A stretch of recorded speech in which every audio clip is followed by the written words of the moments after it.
Hey everyone, it's Miranda. Welcome back to my channel where I talk all things budget, beauty, fashion, and lifestyle. If that sounds interesting to you, then become the newest member of the Lash squad by hitting subscribe and the bell icon. Makeup Revolution / Revolution Beauty, it's a brand that I've had hit or miss experiences with in the past in terms of their makeup. However, I was really excited to see the launch of their new Revolution Pro line, which is a little bit more luxe looking, but still at a drugstore price point. So I have a handful of these new Revolution Pro products. Some I'm trying for the first time today. Others, like this eyeshadow palette, I have already tried and actually really like. So if you want the scoop on some of these new Revolution Pro products and see how I created this look, just keep watching.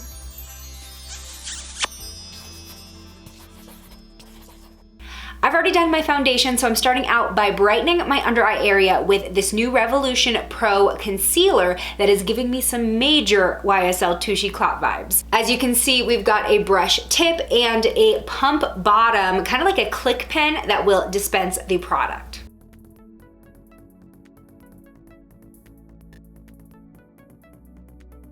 So I got the shade Almond, which I feel like is a pretty decent highlighting shade without being way too light, and I'm using my Eevee blender to blend this out. I've kind of gone back to using this because I'm so tired of cleaning all of my typical sponges. So this is like one of those silicone sponges that actually does a good job at blending. This concealer is interesting because I feel like it has a radiant finish, but it's actually drying down to feel matte on the skin. That's a very interesting formula. All right, now I'm gonna be trying out the new Revolution Pro Brow Pencil. This is in the shade Dark Brown, and I'm loving how fine this looks.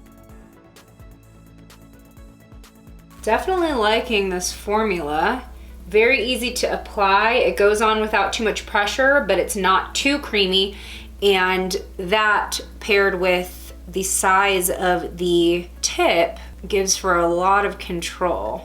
Yeah, I really like this pencil. So I do like this brow pencil. I love how precise it is, and even when you kind of dull it a little bit, because it is so fine, you still get those really nice hair-like strokes.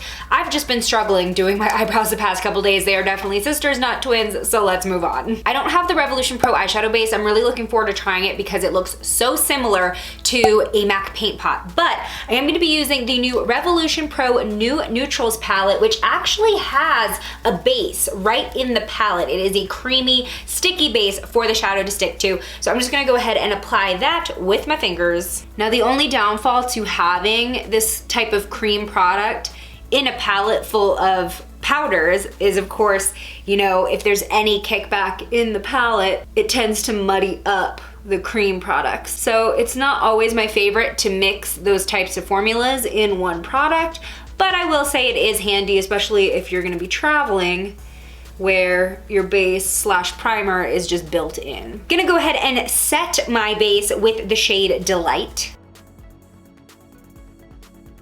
And I'm using Calm, which is a muted lavender, as my transition shade.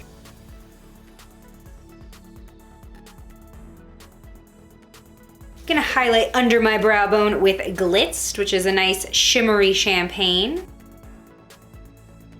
I'm putting Majestic, which is a dark plum, in my outer corner and my crease.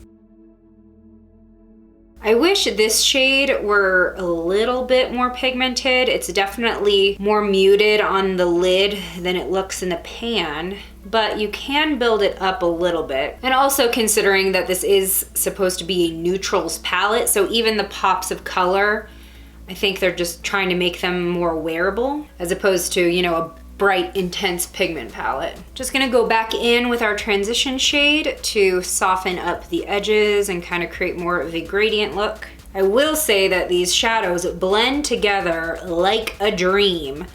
You cannot see any type of line of demarcation or anything when you start blending these shades. And I'm gonna bring a little bit of Majestic down onto my lower lash line, just about the outer corner. Let's cut this crease. I'm using the Revolution Beauty Conceal and Define Concealer for this. And I'm gonna go ahead and do a full cut crease today, so going from the inner to the outer corner.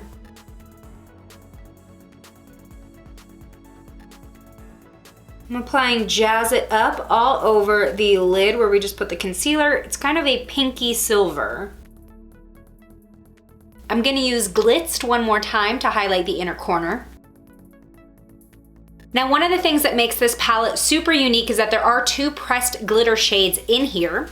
I'm gonna use Golden, which is a rose gold glitter, and I'm gonna pat that in my inner corner as well as the first third of my lid. I'm gonna go ahead and wet my brush, which will help pick up the glitter so there's not as much fallout, but you should also expect some fallout.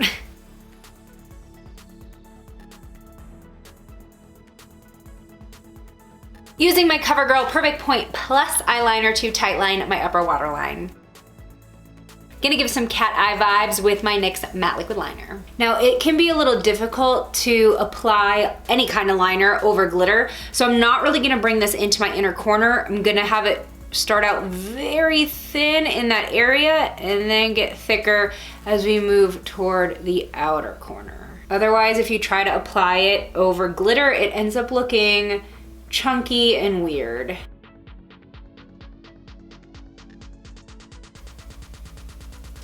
Ooh, hello. When your liner just works the heck out. The only problem with getting your eyeliner so freaking slayed on one side is trying to recreate it on the other. Let's go. Definitely not as slayed.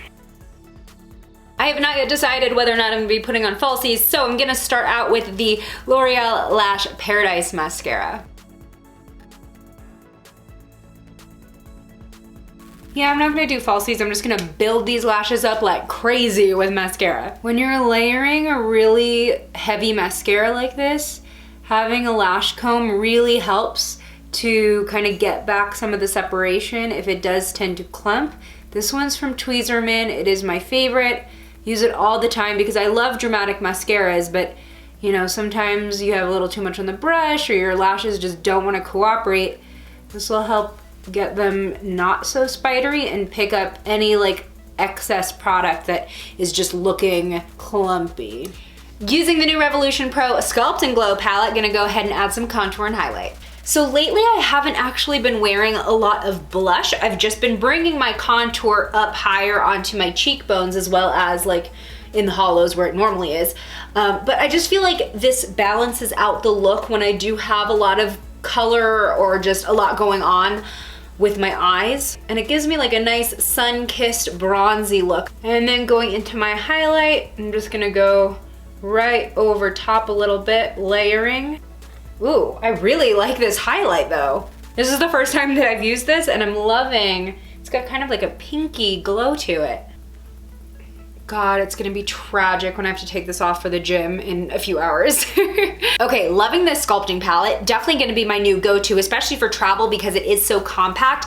And I do like that it doesn't have a blush because it allows you to still use this, but then pick out, you know, whatever other blush you're feeling in the mood for that goes with the rest of your look. All right, finishing up with the new Revolution Pro lipstick. This is in the shade Velvet. The bullet itself looks very matte and powdery, so I'm a little nervous to see how this feels on my lips. Let's see.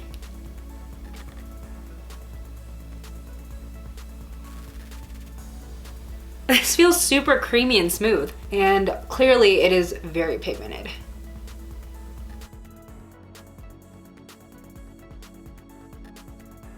These remind me a lot of the ColourPop lipstick formula, their bullet lipstick. It's like a creamy and smooth formula, but then the finish is a powdery matte feel.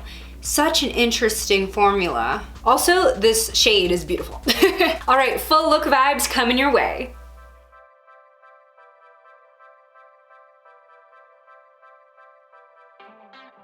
Tell me in the comments which new Revolution Pro item you're most excited to pick up for yourself, and then join me in this video where I try a brand I've never heard of before called Sistar Cosmetics. No relation to James Charles. I'll see you in my next one. Bye!